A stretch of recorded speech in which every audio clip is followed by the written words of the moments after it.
Yadara Samaraya Gade Gade Garaba Varasakade Kode Sova Papa Kujosa Kayete Jeche Oba Jeme Aba Jeche Waju Jera Shewa Yage Baje Mede Bejure Nyabada Jeche De Gore Yoso Geri Donda Gejo Shewa Da Mede Mede Nebe Jenda Jawa Da Tumbara Dushe Puzun Such Tashi De Jan Dejan Dende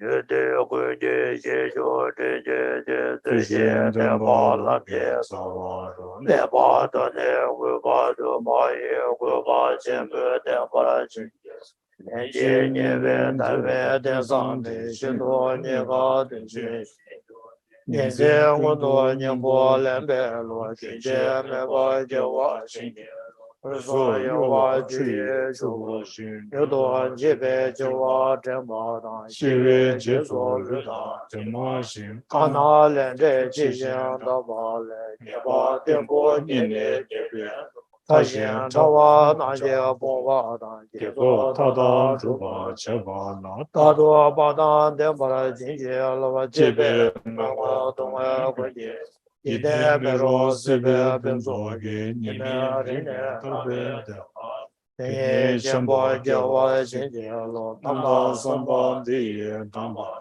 Tenda Shishin Aye Chenpo Ye Tenpe Sawa Soso Tamba Na Drupa Nyempo Chenpo Shenje Ranye Sizura Longwa Shishin No Majo Druwa Guja Tenda Tonyen Druwa Druwe Guja Chanju Chanju Semcho Simcho Jomura Jingi Senzan Jejang Sujine Namso Wa me Wamen na chanjo me do ba le ba Nebara do ne Tone je se Jese do Tumba Tumba tabe Tabe lo ba Loba jin Jingi je Lo Lobe be yan la Yuda yin wa Yongwa shi je Shishin ye yang da Yanda de la zi je Fishin Java Yi Xin ne Shihin a la do sun do zhe we a la Yudo Gila Gyavara Jingi Tumo Namjang Nudo Juba Te ba kun je jo jo do je de je san Kesan je we Jiwe jong wo Juma Damba Dire De la nyu do jo ba jin je lo de se Zing ngo Udu zhu Namyen Jubi Shi Nam da tam se tam ba so wa la je ma Jama me ne Mingi Nyava Nish So da de de so wa xin jie lo de ne ju de nian Nyingu bo Rin nian nan ji xin do ne zhen ba ye de ye ne jo zhu Juli Tambi Sungshin ru Juba ba xin jie lo de da lang san de be xin jie da zui xie Shishin Jubi Zhona Shengdi xie da nan ye ba de jie be zo nie wa ye wa xin jie jie wa guan duo yang da lang ma da de me ju jie be la sa da lam jie yan de ra zi ne du jie jiang jie hu ma ni du o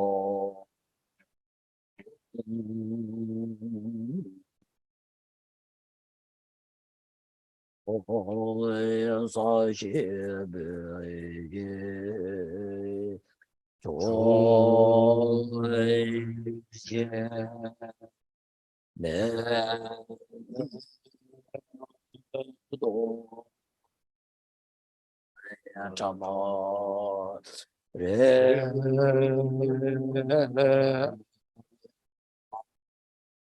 le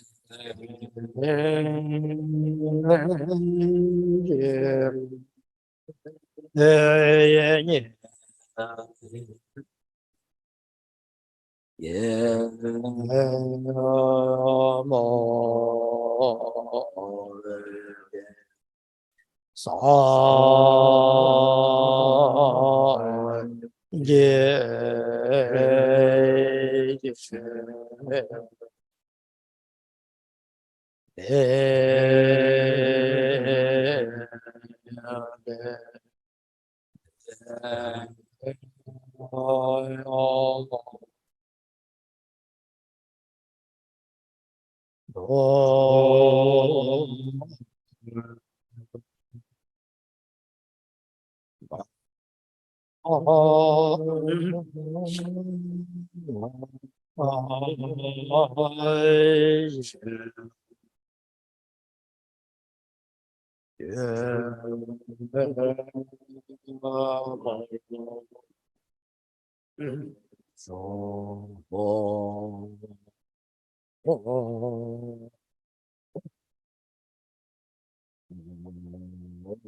Sangye Chödam Soye Jana La Yanjo Bado Dane Jazu Daye Chenye Je Chola Benje Sangye Chola Sangye Chödam Sogye Chana Ma Chanchu Bado Dane Jazu Dage Chuje Gebe Sona Chola Benja Sangye Jogara Jo Sangye Chödam Sogye Chana Chanchu Bado Dane Jazu Dage Chuje Gebe Sona Chola Benja Sangye Jogara Jo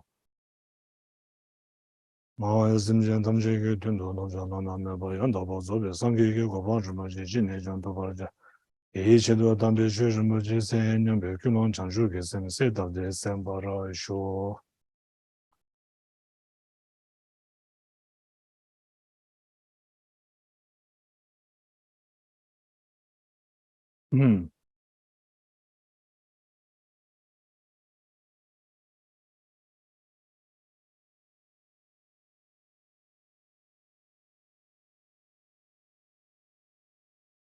I think we all have this book, right?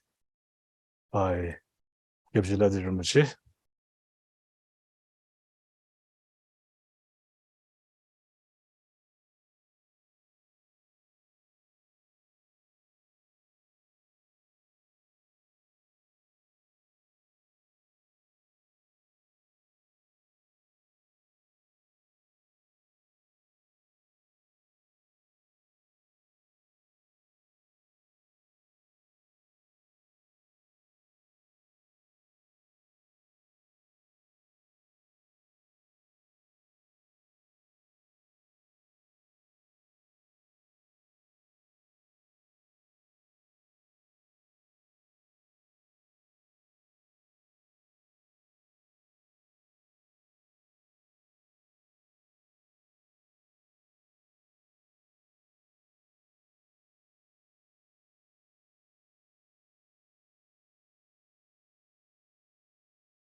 in the foreword by His Holiness,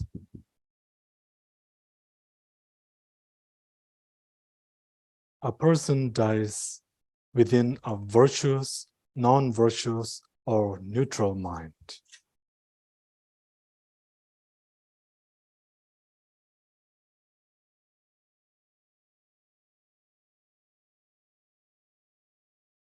In the first case, the dying person might take to mind a virtuous object, such as the 3 jewels, or one's Lama, thereby generating a mind of faith, or might cultivate immeasurable equanimity, becoming free from desire and hatred toward any sentient being, or meditate on emptiness or cultivate compassion.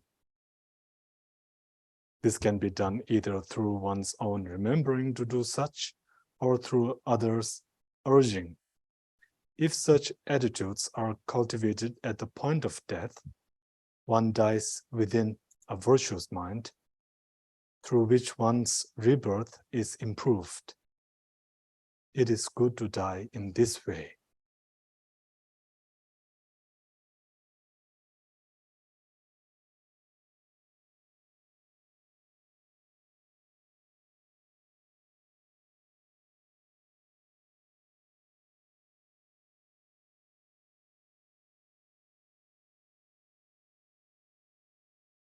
So just as His Holiness's forward, just as His Holiness had mentioned here, I think this is a very important teaching, a very important reminder for us all, right?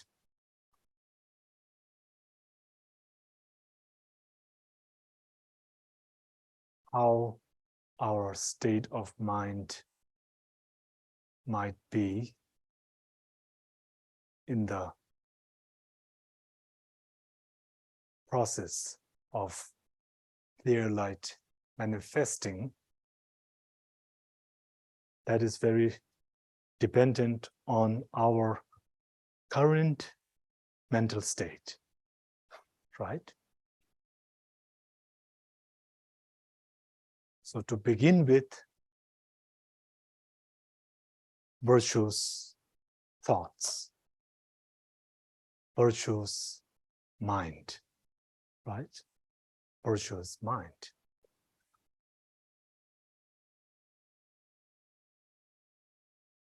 To try to always be in that state, right? Virtuous state. Virtuous state.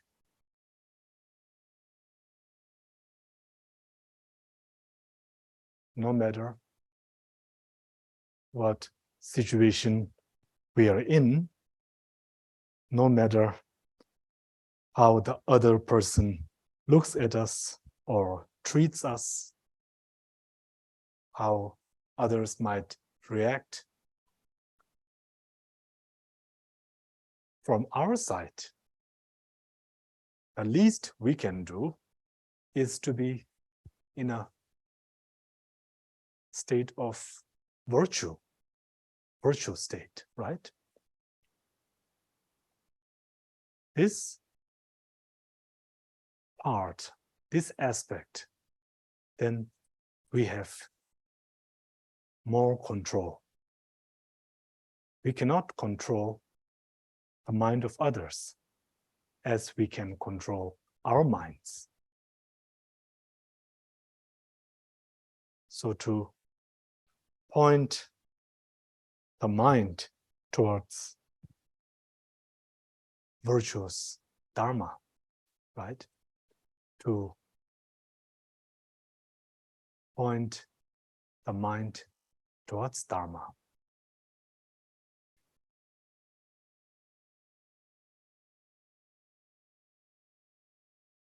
By way of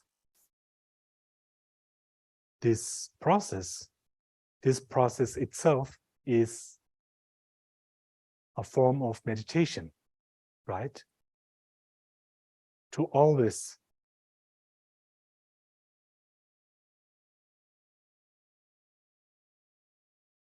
being in the Dharma, being in the Dharma, that itself is meditation, right? We don't need to do some other separate meditation. Meditation is being in the Dharma, right?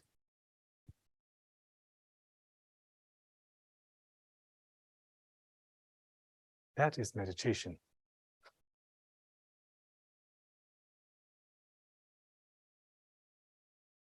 No matter what thoughts, non-virtuous thoughts, no matter how many times they rise, no matter how many times we experience them, to always recognize that they have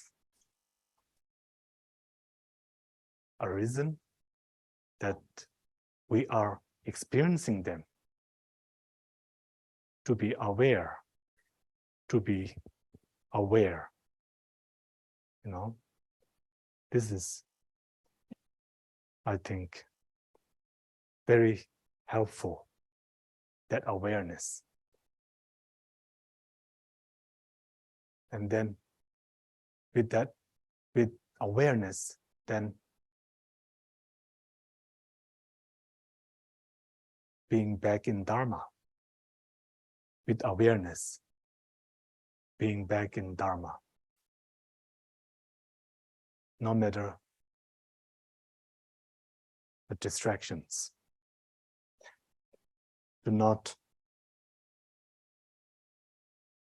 the distractions carry us away. Distractions will be there, of course. We cannot change that. But how or to what point we get carried away by them, this is within our control. Yeah? This is within our control. No matter the distractions, right? Distractions will occur. We can change that.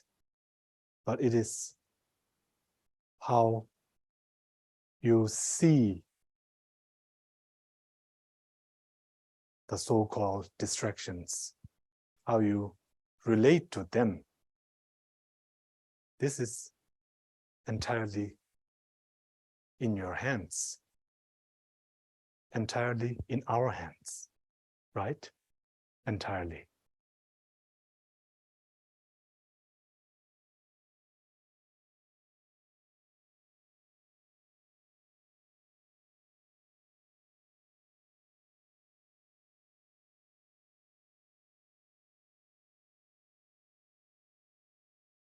As His Holiness mentions here, to turn the mind towards the Dharma.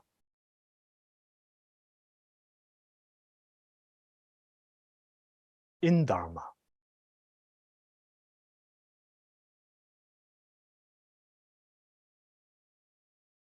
Achieving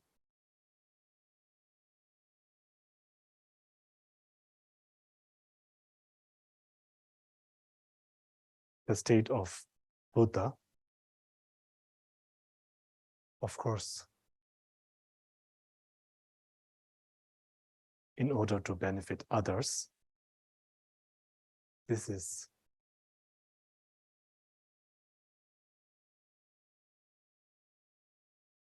how is the saying? Something like, there is no mind generation like bodhicitta, right? Something like this, right? So there is no mind generation like bodhicitta.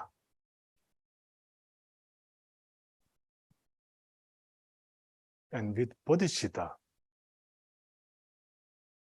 nothing can go wrong. With bodhicitta, there are no risks, right? There are no risks.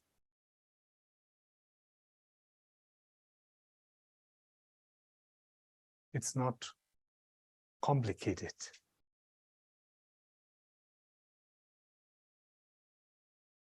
I think His Holiness says, with bodhicitta, then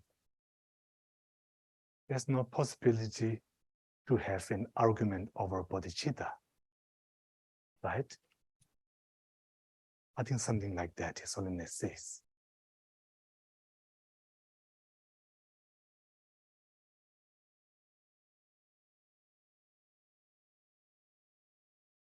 So to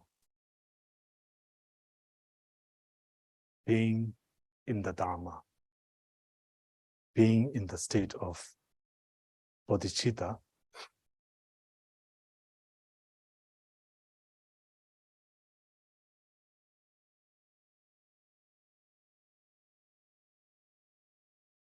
and as we continue progress in this way,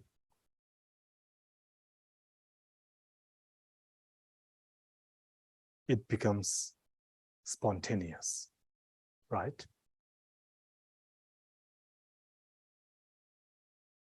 Almost like self-grasping,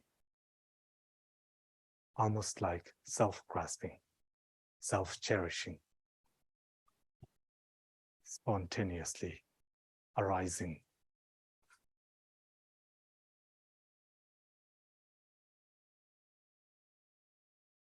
Then in that state,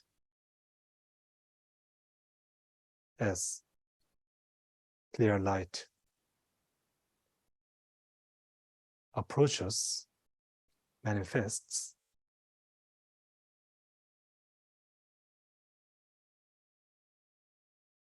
then it is possible to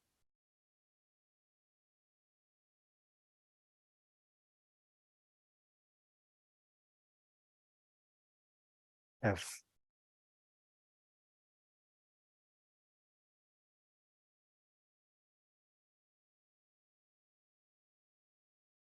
this experience, right?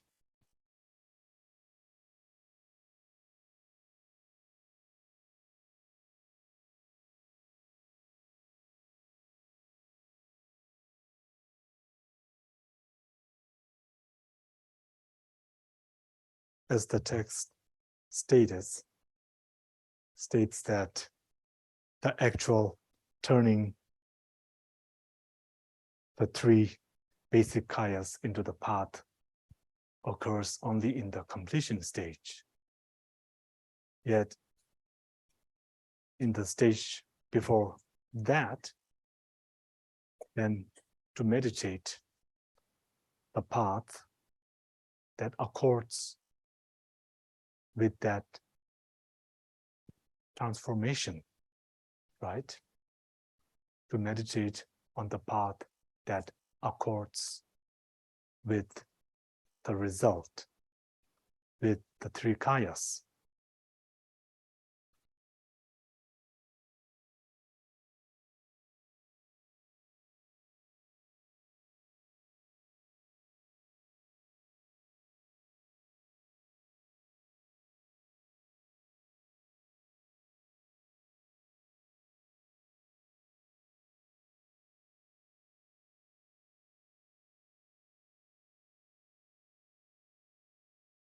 As you all know,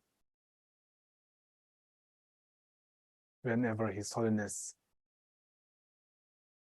gives teachings on the tantric path,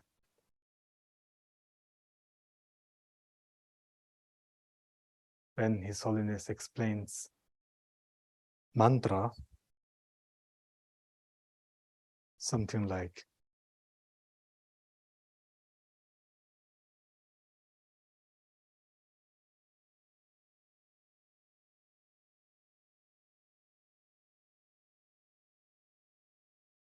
protecting the mind from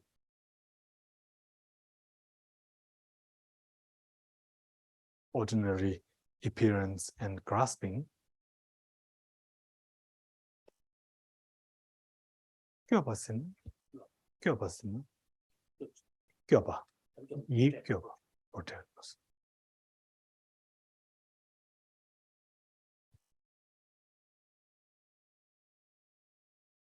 protecting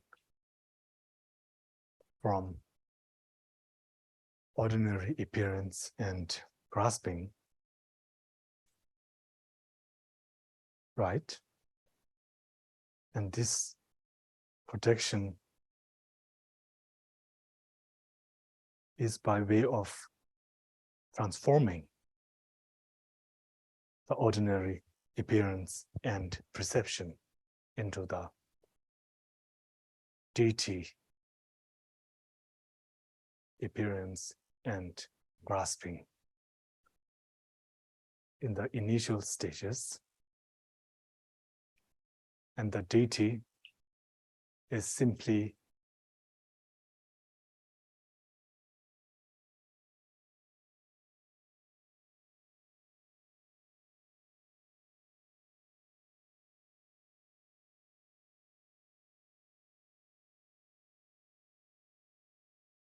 Oni tobe sonam harshavas, tishuman. Oni tobe sonam harsharvas. The wisdom realizing emptiness in itself, all its aspects or state arise in the form of a deity. My knowledge is on the Zoom. So the wisdom realizing emptiness with all its aspects arise in the form of a divine being or the deity.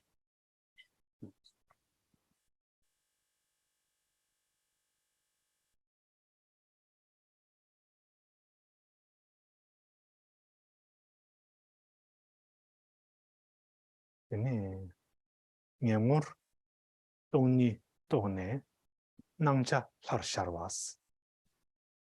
So in that state of mind, there is a divine appearance. What appears to that mind is the divine appearance, and Nyamur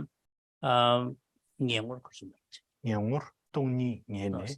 So what it ascertains is the emptiness, right? That wisdom, it ascertains emptiness, but what appears to that wisdom is the divine appearance. Niyang di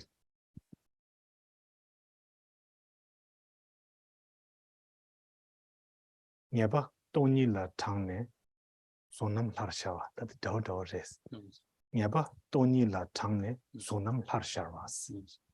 So when the wisdom ascertains emptiness, it induces the wisdom to appear in the form of divine being or the deity. So it is the wisdom that induces that divine appearance. Yes.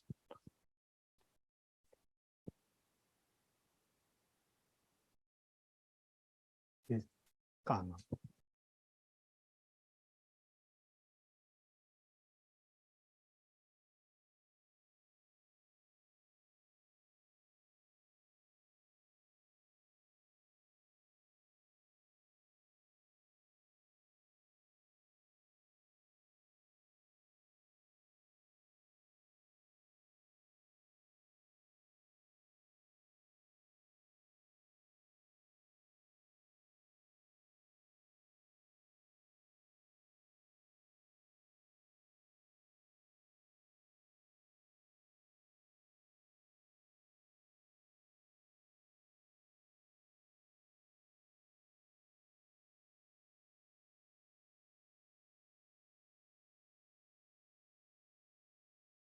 Emptiness.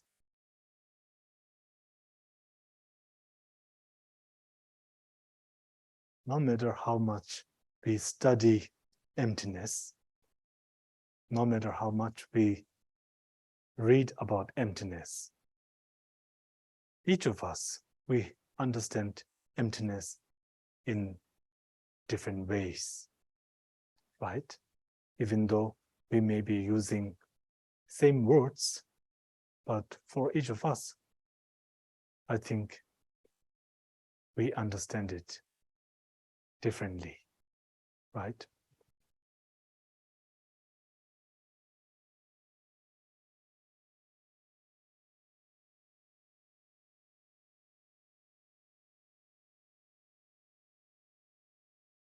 One way of explaining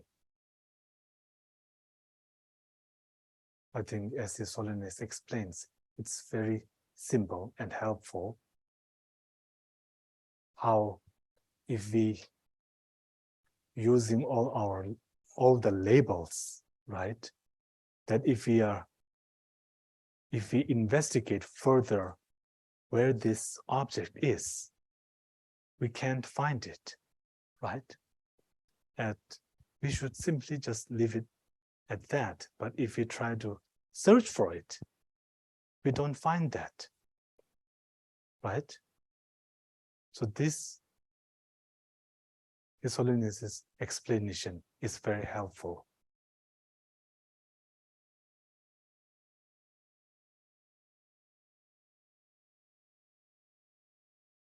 So then the question is, shall we simply leave it like that? Shall we simply just take appearance and just simply accept that, not deny that, and just simply acknowledge and leave it there, right? Shall we stop all this analysis, right?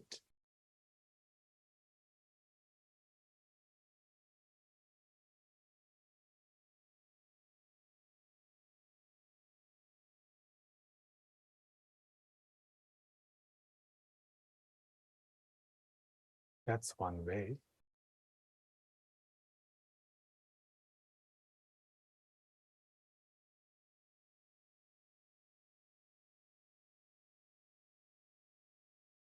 And then our perceptions. This is something like first-hand information, right? Our perceptions. That's what we rely on. Our perceptions, our feelings, our discriminations, our physical body, the five skandhas. That's what we have, right? That's how we identify ourselves, by skandhas, by the five skandhas, right?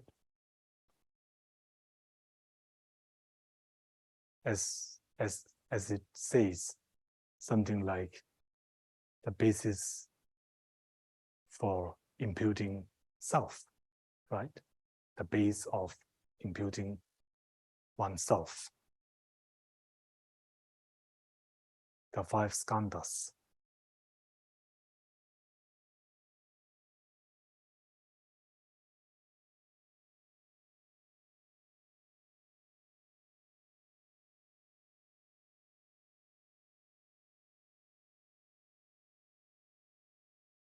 Perception.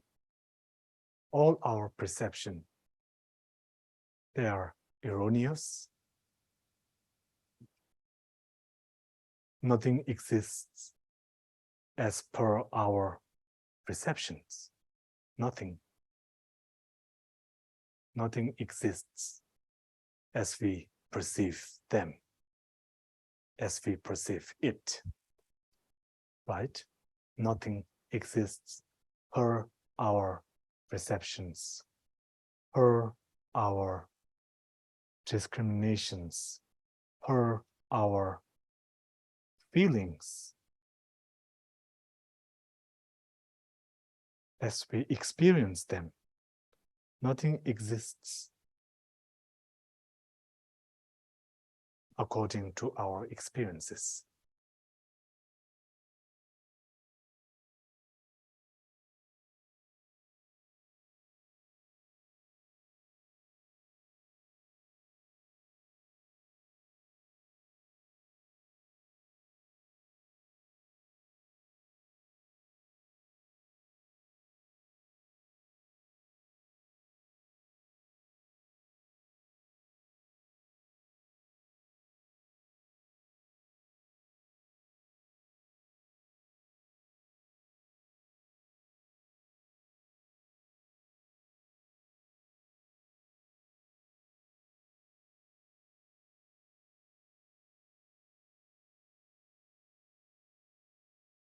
to accept emptiness.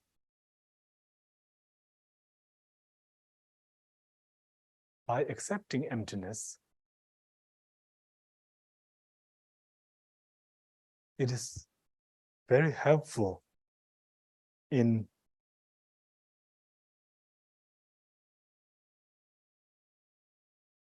bringing our afflictions down, in decreasing our afflictions, in decreasing our arrogance, our ignorance, right?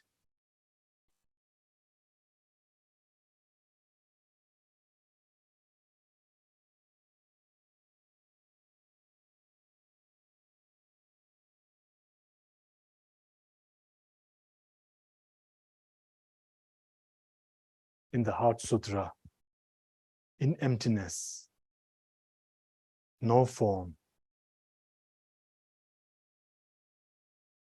no feelings, no discriminations, no compositional factors, no consciousnesses, right?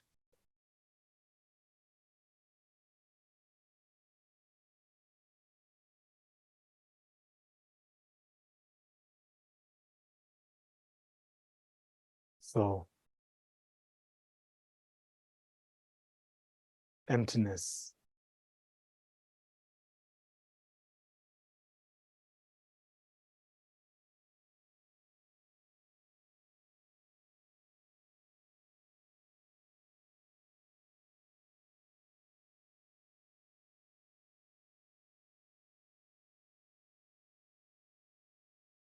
To bring this understanding gradually to realization, non-conceptual,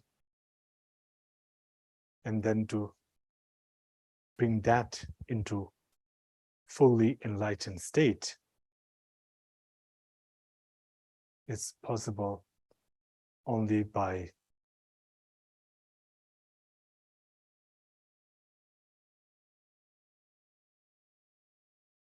as you know, combining emptiness with compassion, with bodhicitta, right?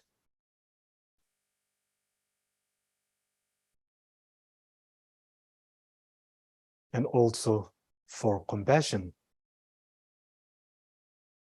to reach its higher state,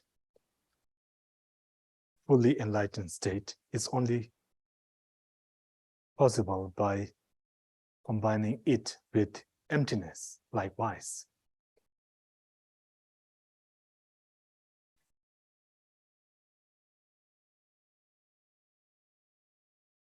With just one, it is not possible to go beyond. With just one, it is not possible to go beyond samsara, to go beyond ordinary appearance, ordinary grasping.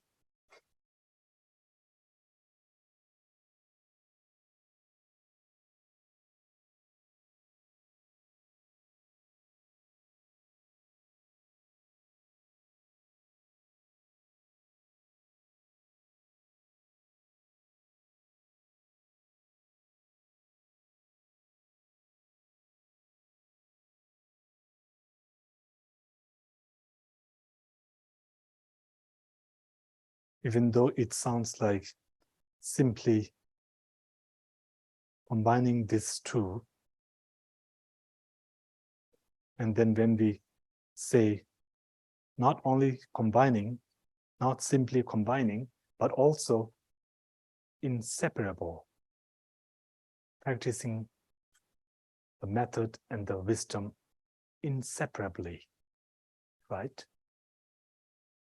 It's just a few words, but to do that, to explain that whole process, it takes many books, right?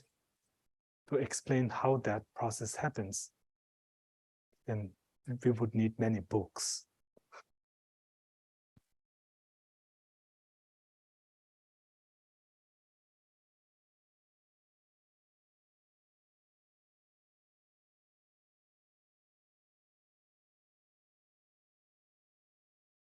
Working with our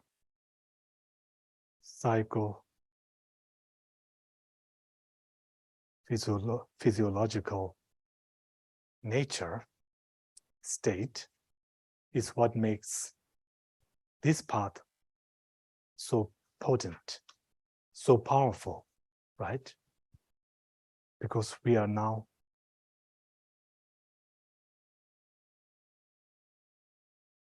integrating the body and the mind. Integrating the body and the mind. Not simply using the power of our minds, but also using the power of our physical form, of using the power of our body, and combining that with the power of our minds, right?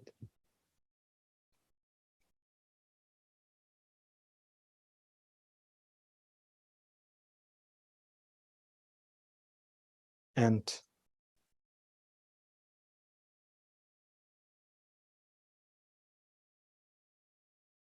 this path, especially the completion stage path, accords with our natural body-mind state. It accords with how the body-mind is born, abides, and then goes in the process of dissolution, right? So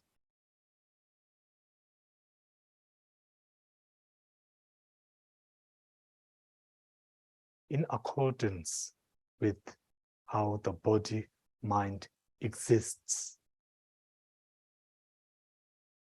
then practicing it like this makes it very unique. And not only our body, mind have a connection, but also our minds are connected with the outer body or the outer physical nature, very much connected. As you all know, I think,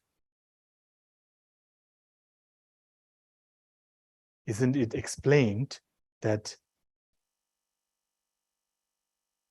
achieving the state of Buddha occurs only in the early morning, right? And that too on a full moon, right? Full moon, only on a full moon.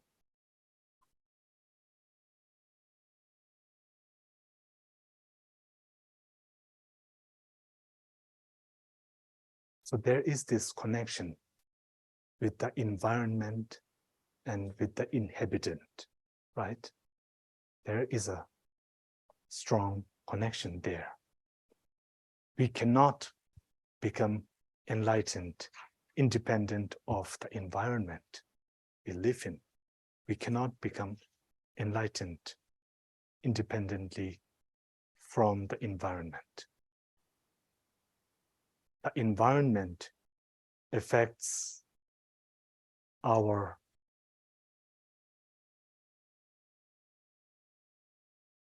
the winds, and the winds affect the mind, right?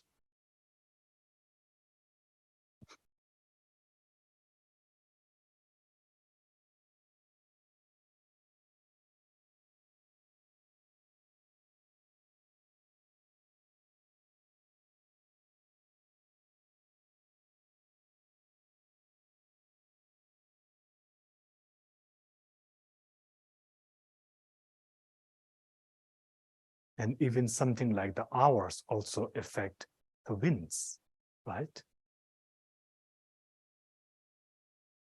And the minutes, and so forth.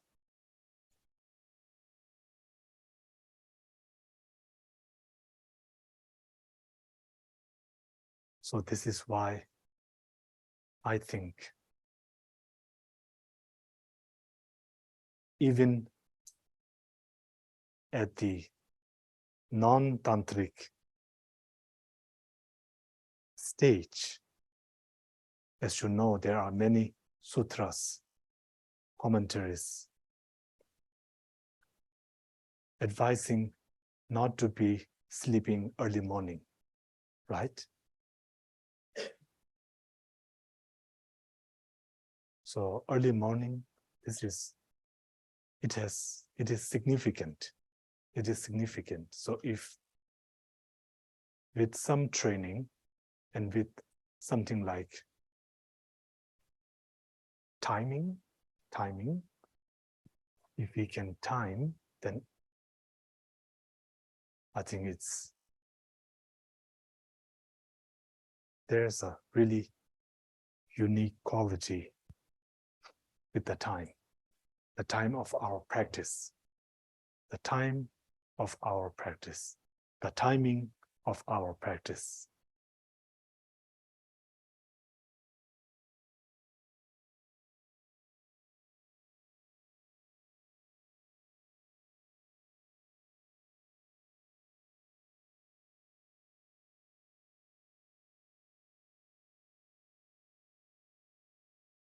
So like this.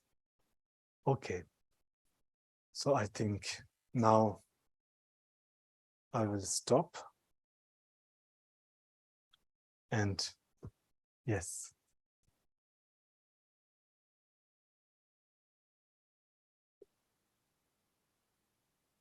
Thank you, Rinpoche.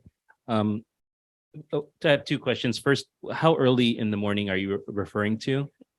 And second question is the illusory body that we were talking about yesterday, is that the Sambhogakaya, or what is it exactly?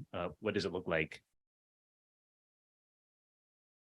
I think early morning is something like around 4:30. I don't have it all figured out yet, but I think it's around 4:30. And then the next part, yes, you're right. The illusory body is the Sambhogakaya on the path, right? Yes.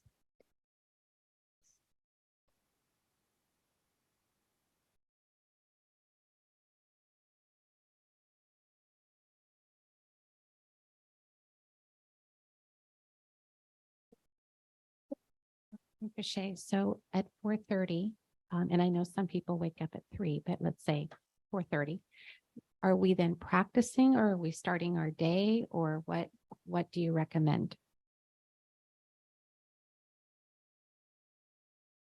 By the way, I'm not saying that we should get up at 4:30 to do our practice. Please don't get me wrong. You know, this is I just said it so that you can time the enlightenment. You know, you can time your enlightenment. You know, yes. So I meant it more like that. Regardless,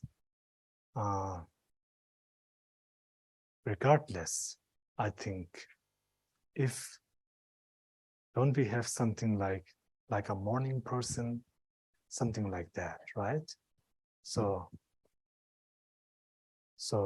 if one is good with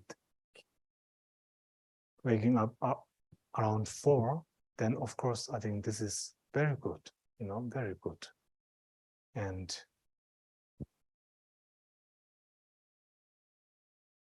going back to your question, I think even something like starting the day around 4:30, that's really good, you know.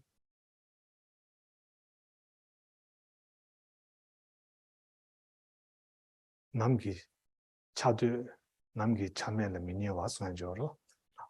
So this is, I think, something like this.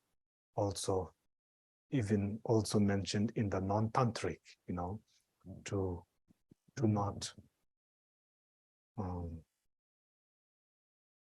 to be awake during the early stages, you know, the early stages like that.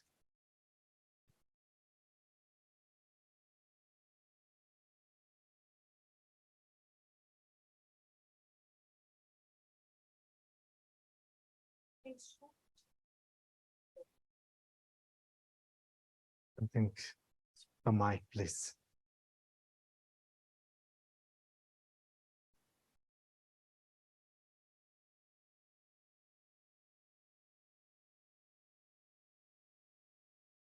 Rinpoche, is there an energy shift that happens in like the universe or something during that time?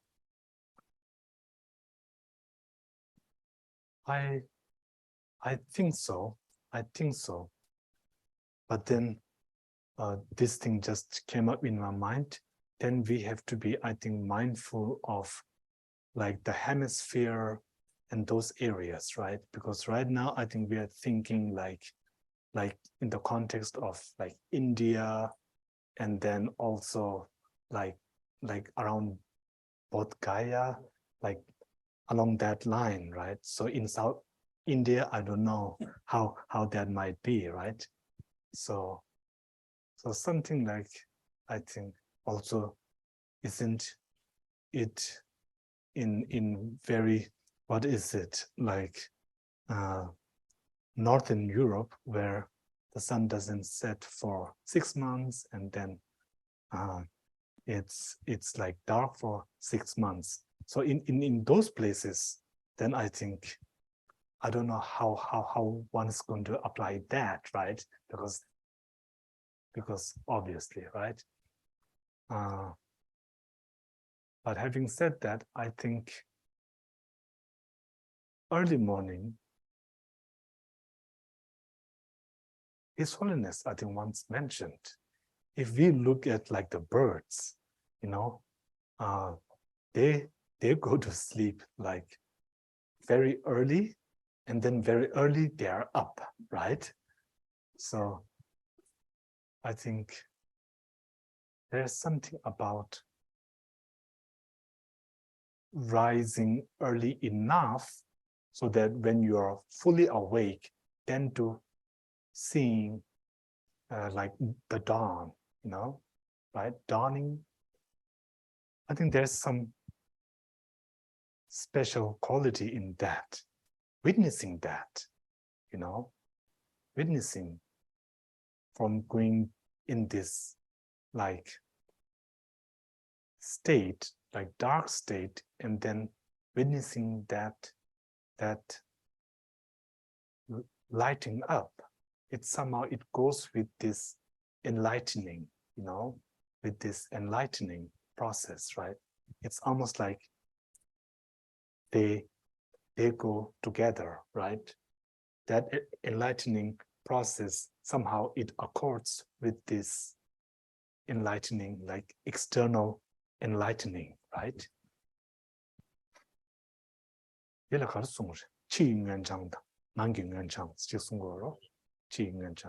So even this word is something used like external enlightening, internal enlightening. I think something like this is also used, right? This term exists, right? The clear light, it is called external enlightening because of that, right? Something like that. So in Tantrayana, then there is really, the path is very much connected with the physical realm. Yeah, yes. And also, yeah, even like witnessing that, I think, is somehow it feels different, because when we have to wake up that early, then we have to obviously time and plan ahead, right?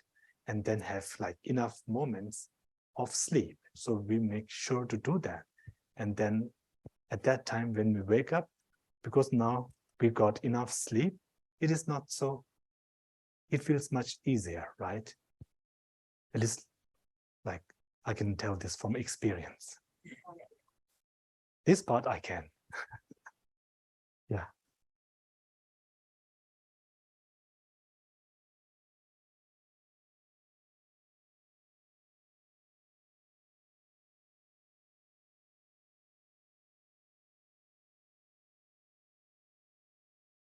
Rinpoche, I just want to make sure I'm clear about the mind that perceives emptiness takes the shape of the yidam. That's what we're saying. Takes the form of the yidam, the mind that perceives emptiness. Is that what we're saying? Excuse me? The wisdom mind Mhm. that is perceiving emptiness, that is what's taking the shape of a yidam. That's what we're saying.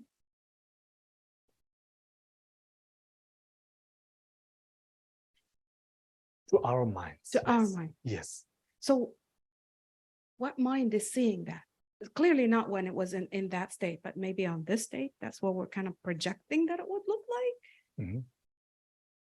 Because when we're in the state of emptiness, just emptiness is going to appear to that mind and nothing else. So I don't know what mind would be perceiving the yidam. Hang on. Well, I don't know, Great Bliss perceives a yidam. Is I think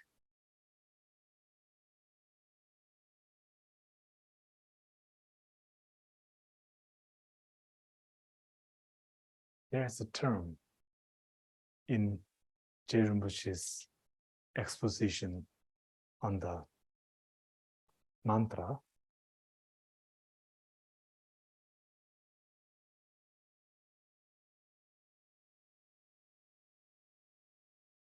탄예지가 봐. 탄예지 가르침을 하시.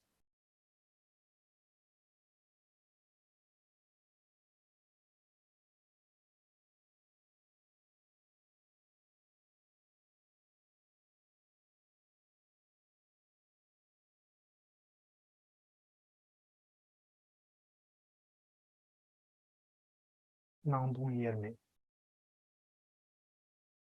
낭동열매. In Jeffrey Hopkins' translation, something about the manifest, empty and the manifest, inseparable something. There's a term. The manifest refers to the deity, and yes, like that.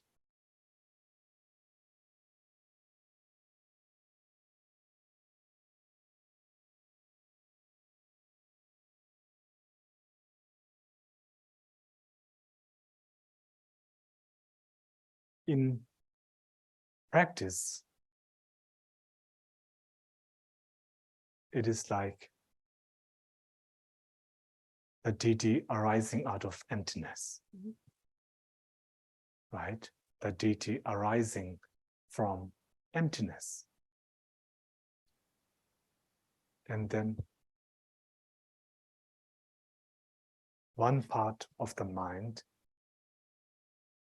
apprehending emptiness, and then emptiness manifesting as the deity.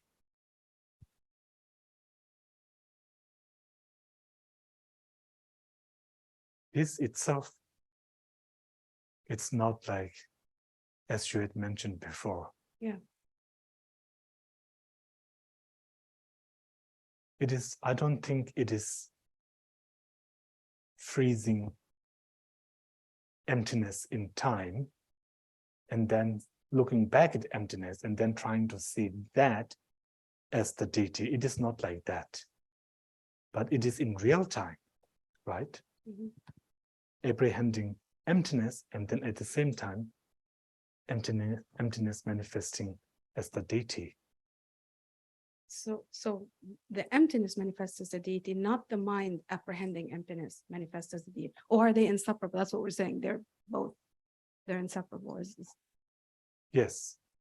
Oh, okay.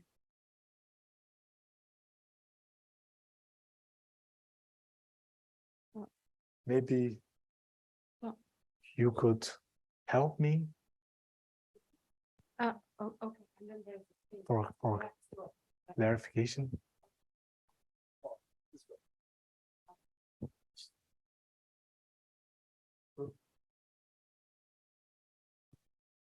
I just wanted to include, it all comes from your guru's mind.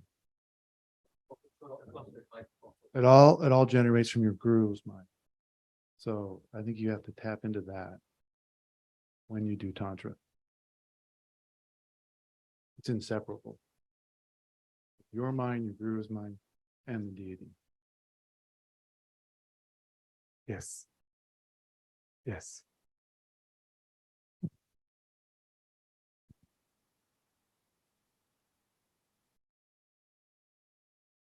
I think I'm good. I'm trying to separate things too much and they're not separate is what it is. I think this is and part of the things that throw me off about sadhana sometimes is we say everything goes to emptiness and then we say, and from my heart comes out this, I was like, but wait a minute, then everything go to emptiness? Whose heart is this coming out of?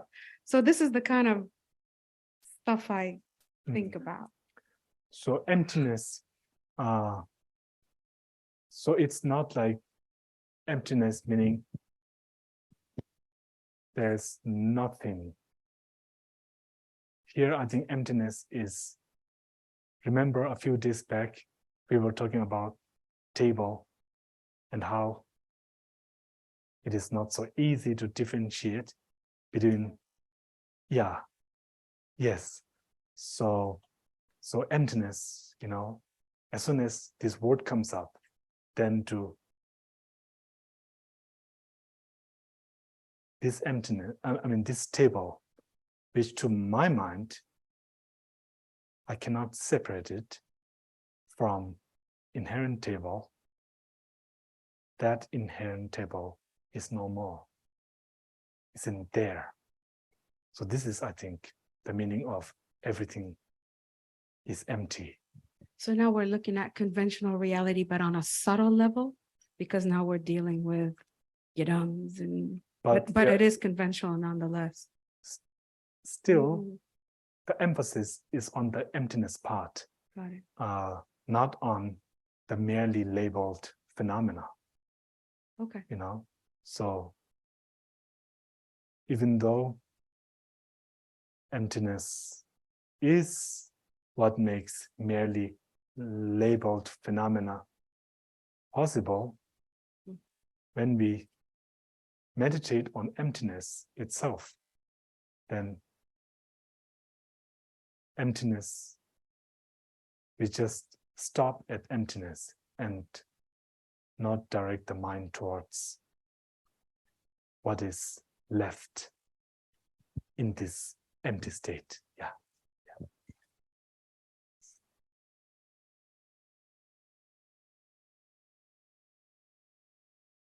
Several things. I heard once that if you don't immediately start doing the sadhana after the empowerment, it begins to lose, it weakens in power. Also within sadhana, there are several places where you generate the 4 joys plus 1. And at the last joy, it actually says, this is the great bliss mind realizing emptiness. It's right there in the sadhana. So why get into all this stuff in the head? It's already in the sadhana right there. You're right. You're absolutely right. But for me, as a beginner, then how do I first understand this part of taking primordial wisdom, realizing emptiness, its perception as the deity? How do I first digest that, as a beginner, right? And as a beginner, then how do I understand that? First, at least theoretically, right? Because as far as I know, all of these questions, as soon as we start asking questions and the whys and the whys, then we are not really in emptiness, right? So if this is the point of our question and then discussing, then we cannot go right to the experience part because we haven't experienced that yet. So then first to develop some understanding. And by way of explaining, then once a level of understanding is there, which helps with moving forward, then of course that's good, right? And that's the point of our interaction, I think, so that everybody shares, and that we can learn from each other.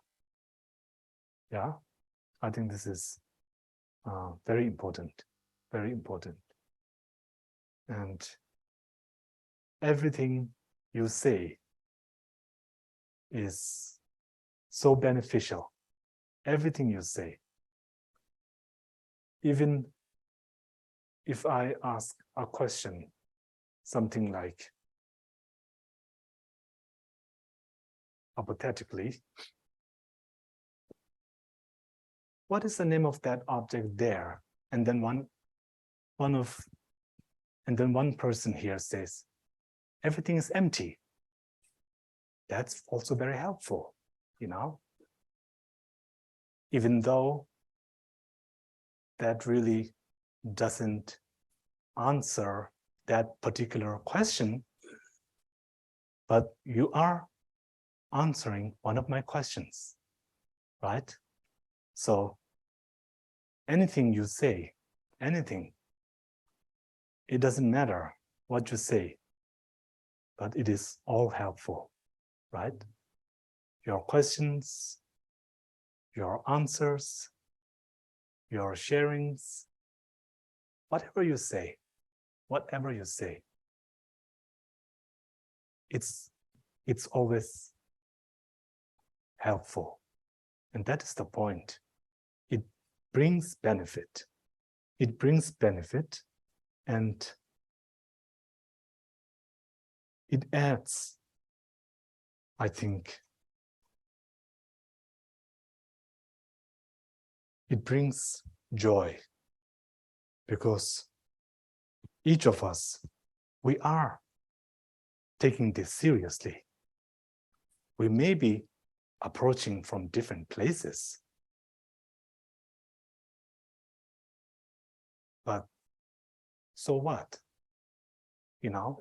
So what if we see things from different places? I think we are all trying to get to the same point, right? And that is why these interactions are so valuable, right? So valuable. And therefore, please, keep them coming. Really, whatever, whenever, please share it. Please share it. We have quite a few questions online. The first question says, Rinpoche, in the context of highest yoga tantra, how would you relate or correlate the state of clear light with the two bodhicittas?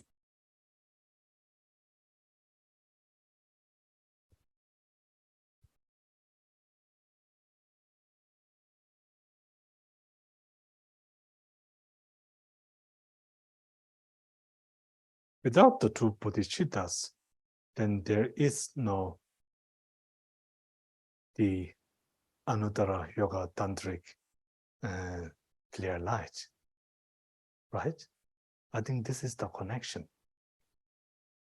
Without practicing the two bodhicittas, then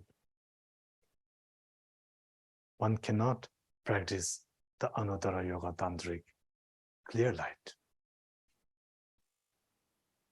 That's how I think it is.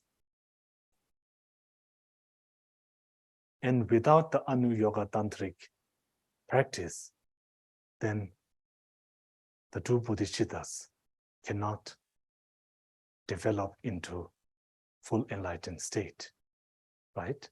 So they are dependent arising, interdependent. I think that's the connection.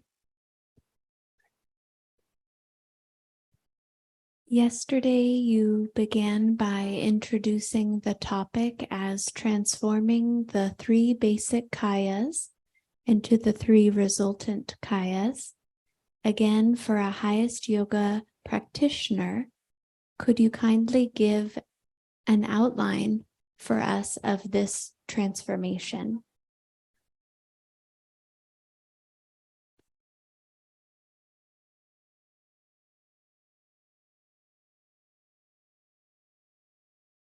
This transformation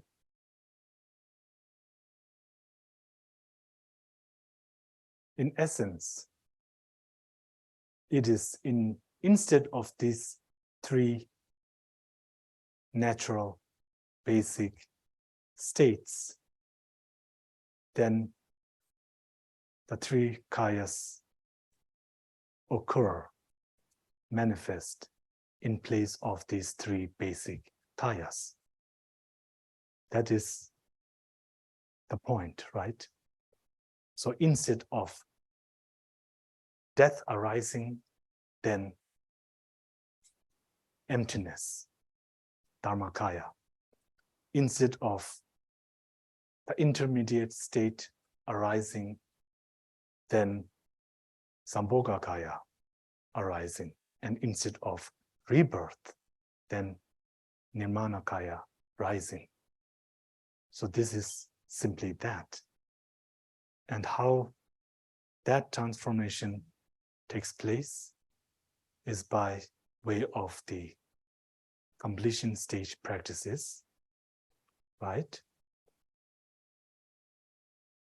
Especially connected with illusory body, actual clear light, and union, right? Union. Yes. Can Rinpoche please comment on the phenomena of a near-death experience in which the spirit leaves the body as in death, but then the body is resuscitated? What is there to comment?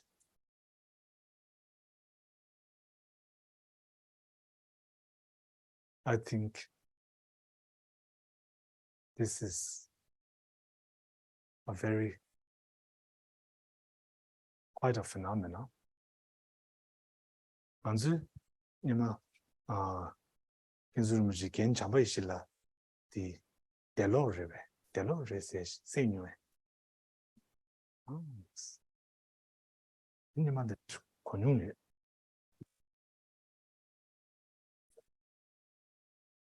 Answer that? Yeah,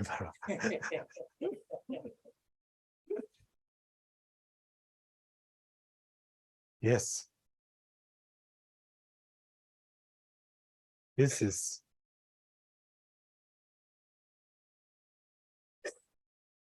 is like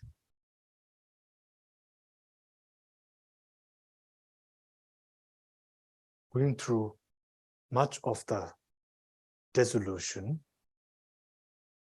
but still I think the clear light doesn't occur. This is my opinion. Going through some of the dissolutions. And then, what is this out of the body experience? No. That is not it. What? They'll see their bodies lying Uh-huh. on the table. Brittany, can you please a question once more? Would you please comment on the phenomena of a near-death experience in which the spirit leaves the body as in death, but then the body is resuscitated?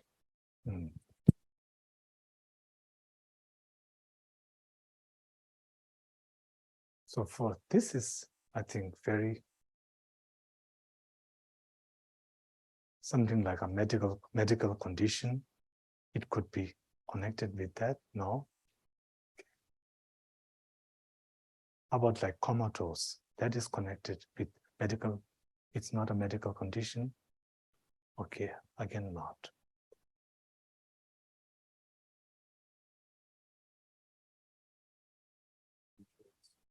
Where sometimes the breathing I think it's where the breathing completely stops and it appears the person has died or is dying. And then from the side of the person, they often feel they leave their body. They can see their body laying down there and they have visions and things like that. And then they're resuscitated. So I think the person's asking, what is that experience? How do you explain that experience?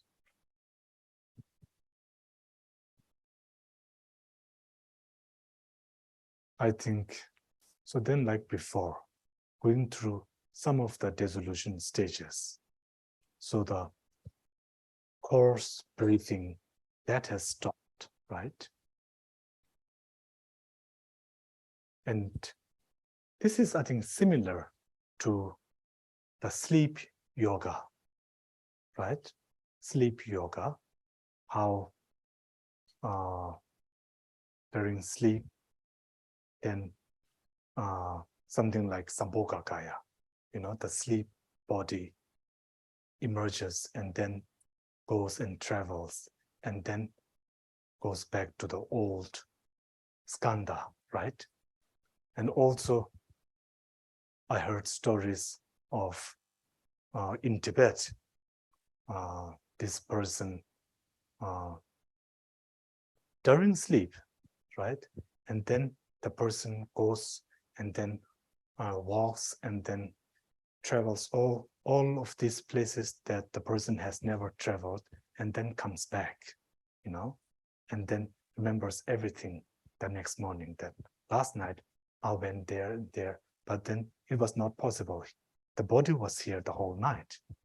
So these kind of experiences, I think, are similar, right?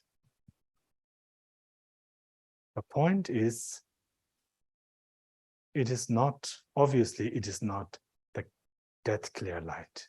It is not the clear light of death stage. That is not there.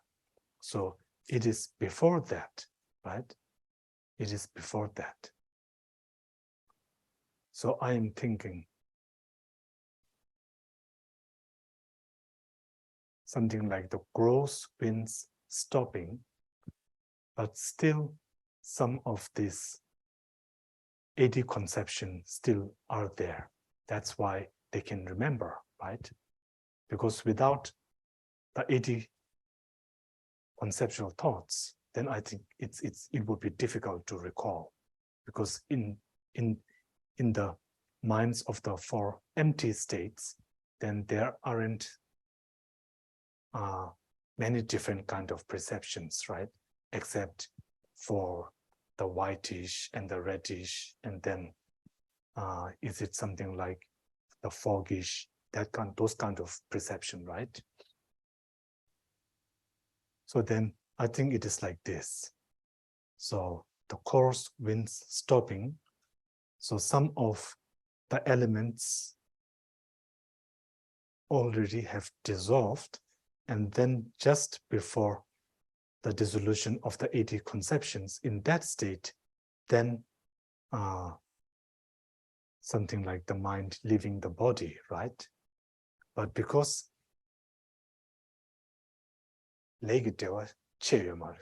because the karma connection isn't like exhausted yet.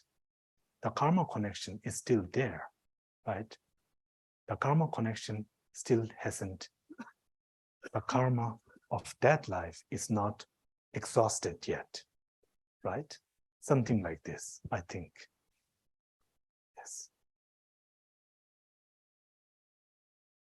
We'll do one more from online.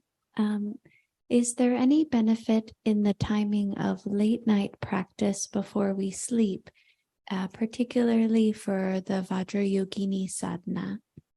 Of course, of course. I think our practice, it can be done at any time of the day and night. Also, something like nighttime, we say something like something like the time of the Dakas and Dakinis, right? Something like that, right? So then there's some significance. And then on the 10th, you know, the 2 tenths, then this is again on those days, then very significant, especially for Vajrayogini and Chakra Samvara practice. Yes, yes.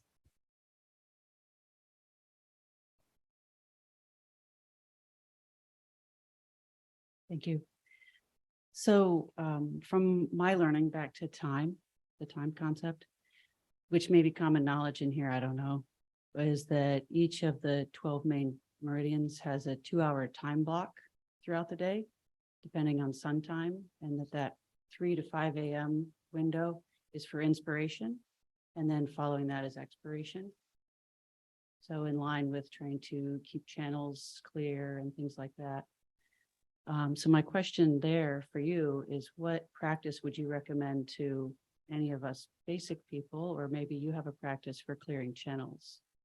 For clearing channels. Yeah, and wind. I wish I have achieved such a state of clearing the channels.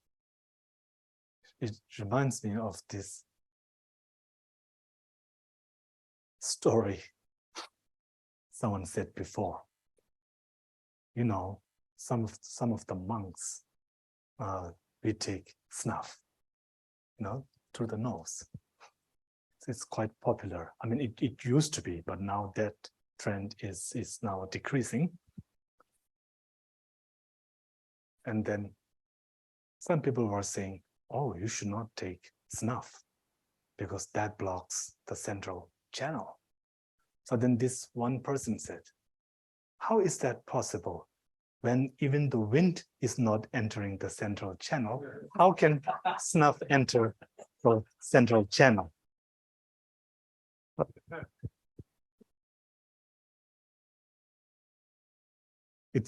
I'm sorry, it's completely unrelated to your question, but still that just came about.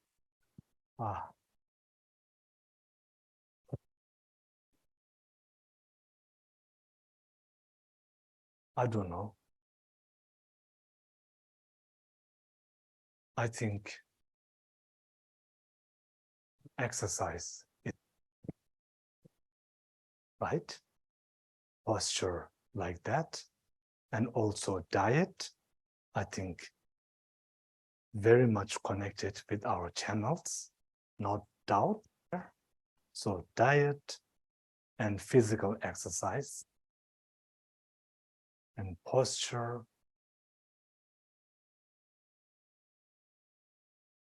Like this. Some diets, they're like good for the wind, something like that, right? So this is very good.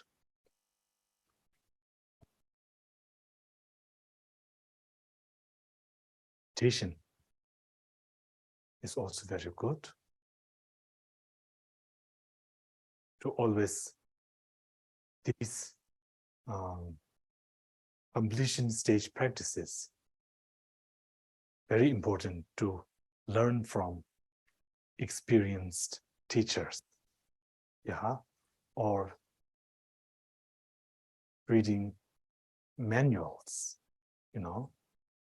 reading manuals. There are, I think, some manuals.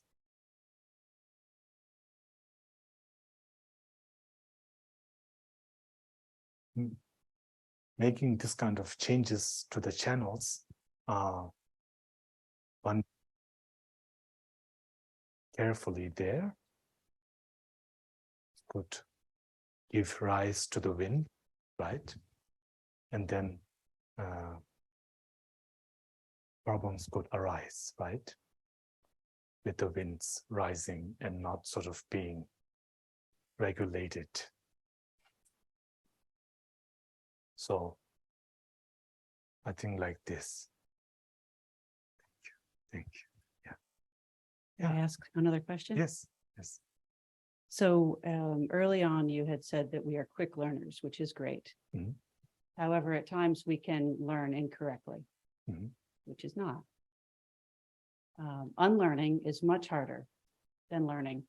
Mhm. And knowing when you've learned something wrong is even harder than that. Mhm. So in practice, beyond self-analysis and pause and all of those other wonderful parts, is there anything you would recommend in expediting unlearning? I think emptiness. Good answer. Yes. Yes. One more. You said also early on that the technicalities can cause us to lose sight. And it's better for us to go to the point. What would be the point? What is the point in that statement? I think, compassion and wisdom. Compassionate wisdom. Wise compassion. Yes.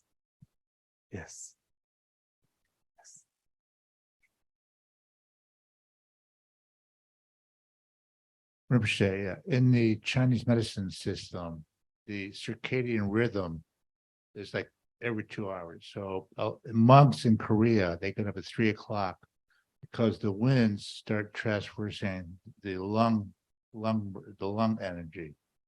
And then the winds move through every 2 hours into different organ systems. So the best time to meditate, if like in the Korean system, as I saw, they would get up at 3 o'clock because that's when the winds are the strongest in the lungs. It's easier to breathe and to do deeper meditation at that time. I'm not sure about the Tibetan system, but what time they get up, but the winds are strongest at that time. It's between 3 and 5 a.m. Yes. I think more or less it's in that time period, right? Yes. Thank you.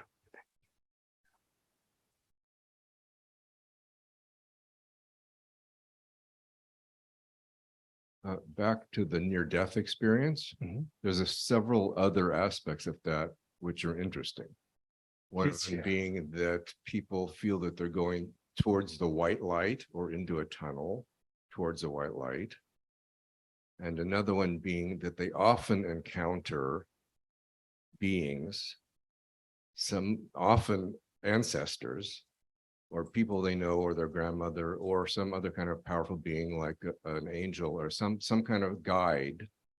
And so the question would be, who are those? Are those real beings, or is that coming from who are those beings? And they also often have a certain amount of clairvoyance or sense of oneness, beginning to kind of expand and feeling a connectedness to the whole universe and beginning to have revelations about the whole nature of everything, some of which they come back with a feeling or a sense or a strong sense that they've had a very deeply spiritual experience, which they never, which is with them for the rest of their life in a way. So you wonder, I mean, you know, what type of experience are they actually having? And these people, they come back to tell the story. Oh, okay. Yeah, obviously we wouldn't hear the story if they didn't come back. So, And I think it stops at that, right? With their experience, right? And you have heard or read their books. there's increasing literature about many, many people who have experiences of this nature, and it's often very consistent. Yes. Throughout cultures. Yeah. Yes. Yeah. Yeah. That can definitely happen. But your explanation, you would stick with that it isn't actual. They don't go into the clear. Oh, I see. Oh, I see. Okay. I mean, where are they stopping? Right. This clear light going towards that, I think that can also occur even before the dissolution of the 80 concepts. Personally, I feel it is possible to have that perception, right? That experience even before the dissolution of the 80 concepts. This can happen probably even during like the first dissolution. Yeah, I think it is possible because it's really about inclination, right? And if the person has some connection with white light, right? What does that mean? I think it's very clear. The white light, it exists in so many different cultures. Enlightening, refuge, the point, the goal. So it would be someone with a very positive mind to begin with, who would have that kind of experience. Yes, naturally. I think this wishing is naturally positive, on the positive side, on the positive spectrum, definitely, irrespective of whatever religion they follow. I think in many cultures, the white has a special significance. They do say that often these are not religious people and they become religious afterwards. Of course. So that's what I said, irrespective of what their religious beliefs are, white as I think human beings, I think we are naturally drawn to white. The dark, we are somehow, there's something about darkness, right? It is, I think, very natural for us. And all of our religious beliefs and systems, they're somehow based on our nature, aren't they? They cannot be something that would go completely opposite, the opposite way against our basic wish. I don't think that would be then conducive. Religions work because they go with our natural way of thinking or wishing, This is, I think, so it's in the human nature. It is in our nature to, it's very clear. Then how would you interpret these higher beings that they encounter? What if someone encounters their grandfather who gives them advice?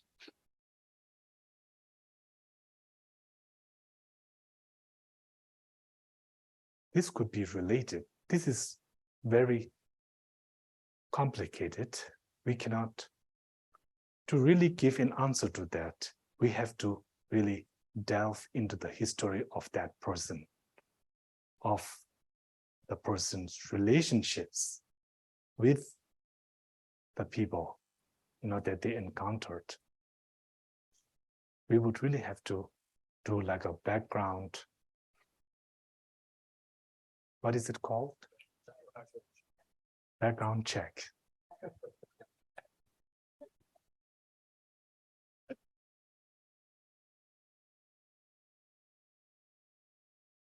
Yeah. Yes. How we experience as humans, it's boundless. We cannot say, to this point we will experience, and we cannot experience anything beyond that, because the mind is boundless, right? The imprints, they are boundless. We never know, and we can never tell when one imprint will give rise, when one will be activated. We can never tell. We can never tell. We can never tell, you know? Doesn't the Buddha say something like, the ripening of karma is beyond conception, right? The ripening of karma is beyond our conception. We cannot explain everything that we experience. It is impossible. It is impossible. Because look at us. We have existed for how long? I think all of us, we are all under 100, right? And our minds, beginningless, right? And how can we explain everything? How can we explain everything? Even though we have lived for only under 100 years so far, the things that we experience, they could be connected with so many lifetimes back, right? So it's impossible. It is beyond my conception, you know, to explain every intricate details of our experiences, of the human experience. And it's probably not only humans, but also our dogs and cats, you know, they also have these experiences, you know. But the difference is that they can't write a memoir.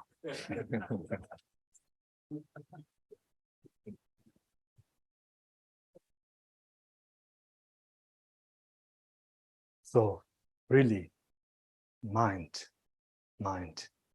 This is, I mean, who am I to sit here and face you all and then somehow pretend to be the man with all the answers? You know, I'm not. I really am. I can be anything but the man with all the answers, right? Really. So thank you for sharing this.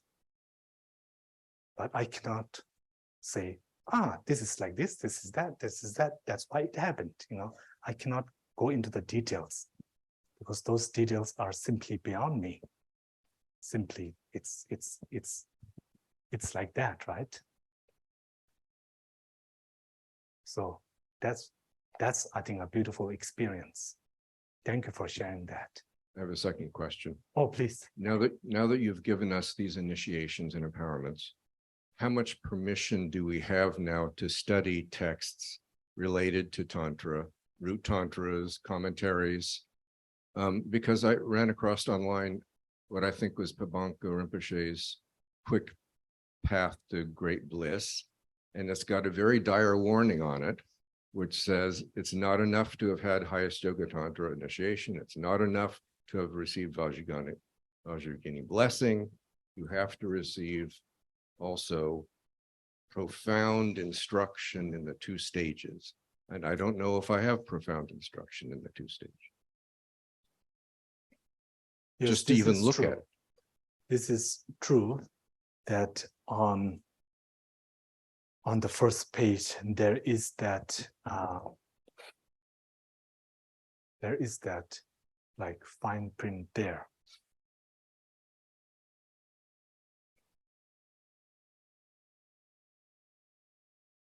I have asked around, and there are different views regarding that,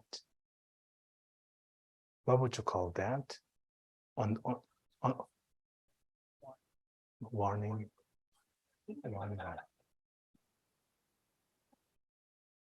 What?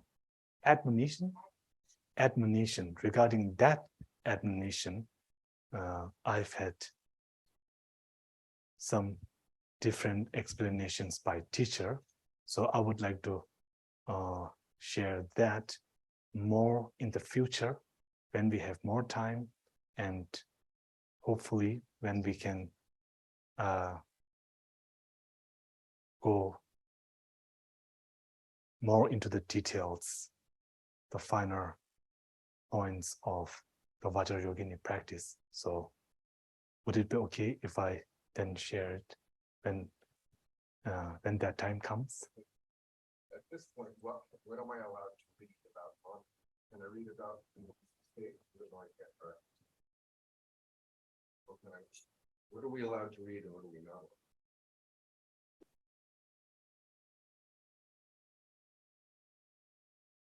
So if one has received Kala Chakra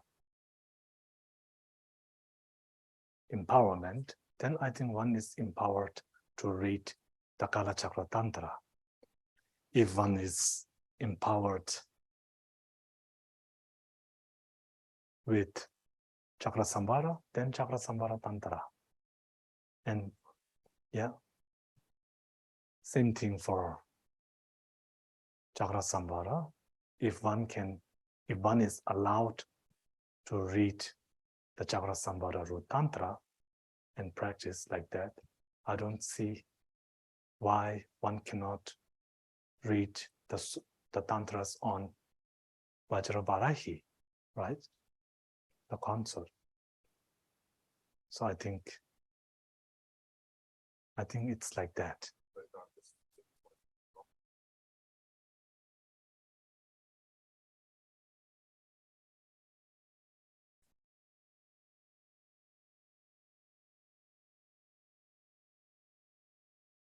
But I thought I already gave you the answer to that question. Thank you. Hi, Rinpoche. I'm searching for one more quick answer, please. I always wondered that yogis that engage in sleep yoga, and you hear stories of them having their pages open and they're studying or during their practicing or whatever. Do they wake up refreshed? Are they tired, or what do you think? I think they wake up very refreshed. Right. Thank you. Yeah.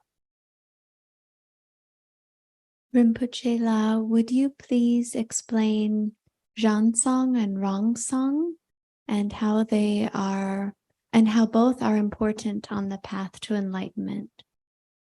What was the word? I think it's Zhangsong and Rongsong. He said they're translated as empty of self, empty of other. Oh, Rangdong Xiandong. Rangdong Xiandong. But I think this might be a different term. How was it? Rangsang Xiansang. The first one is spelled Zhansong.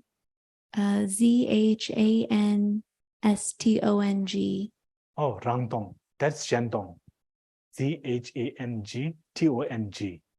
Xiandong. Okay, Rangdong and Xiandong.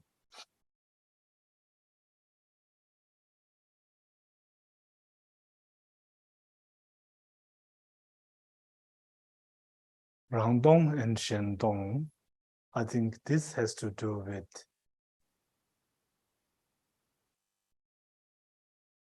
Xiandong, I think from the Zhonang tradition. The Zhonang tradition, Zhonang, you know, Xiandong tradition, right? And Rangdong, I think, at least I can say like the Prasangika Madhyamika is Rangdong, right? So that's all. Let's try not to get into these two systems. I think better not.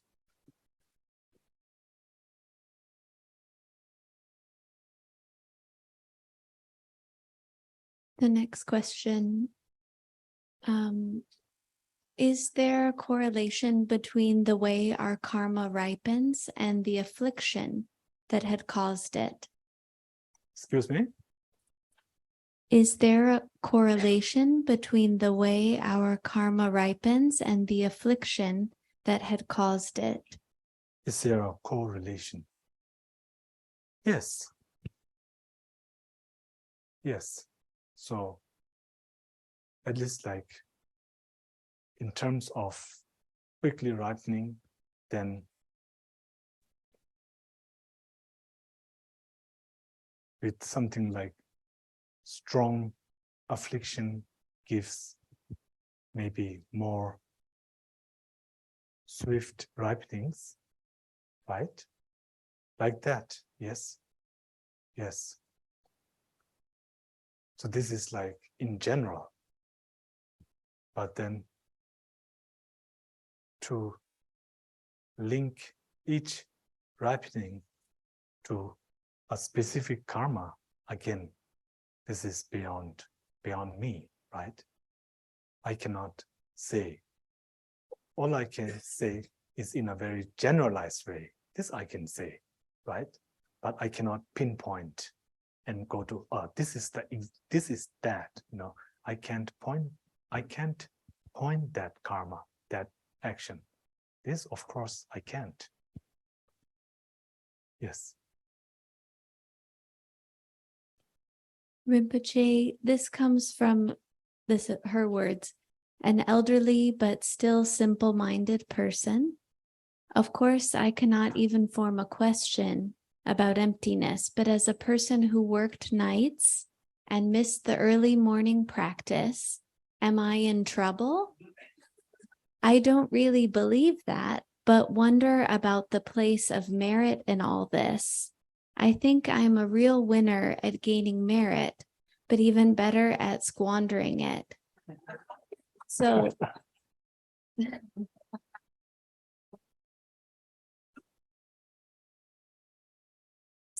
essentially her question, I think here is she in trouble because she worked nights and missed early morning practice?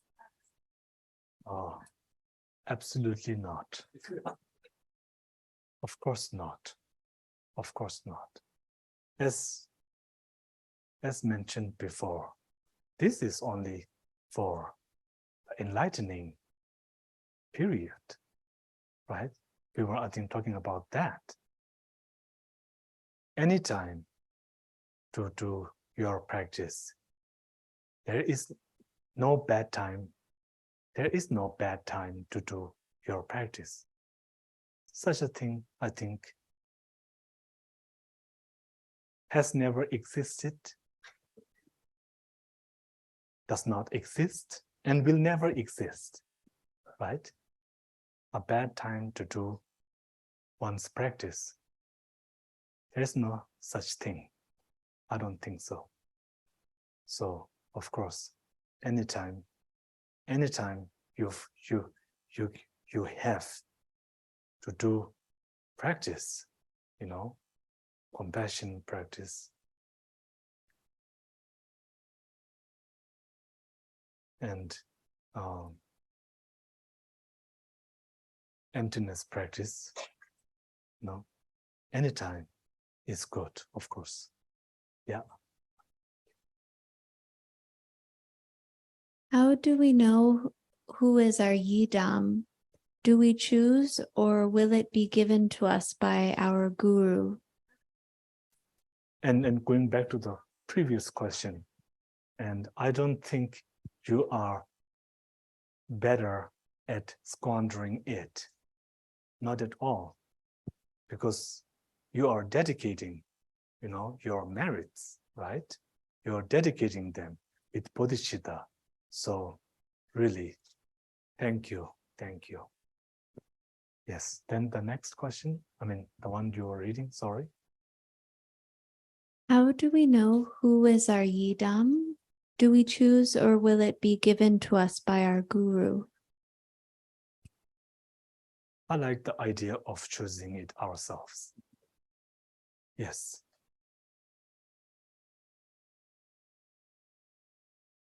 A basic question on the state of Buddhahood. How will we be able to help others in this state? We all do practice to achieve Buddhahood, but by what means will we be able to help others? We won't be able to cure illnesses, for example. We can't change the weather or open a new path in someone's life. Your thoughts, please.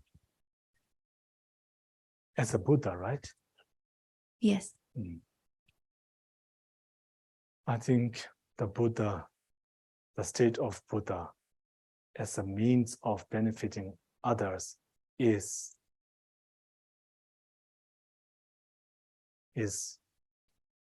if anyone approaches an enlightened being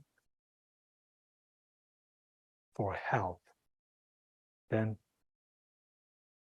as an enlightened being, then you have everything what it takes to help, to offer the help, So as an enlightened being, then nothing is missing. Everything, all the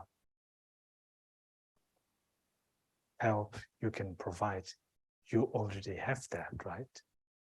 And this is what being a fully enlightened being means, right? Having all the necessary means to benefit others fully. Yeah, this is really a unique quality of a fully enlightened being, right? So I think like this. Whether how that is received, irrespective of how that help is received from your side, then you have everything. You have everything, to offer, to help, to benefit, to offer the service, everything. As an enlightened, only in the enlightened state would you have all of this, all means are then complete. Okay, so I think we stop.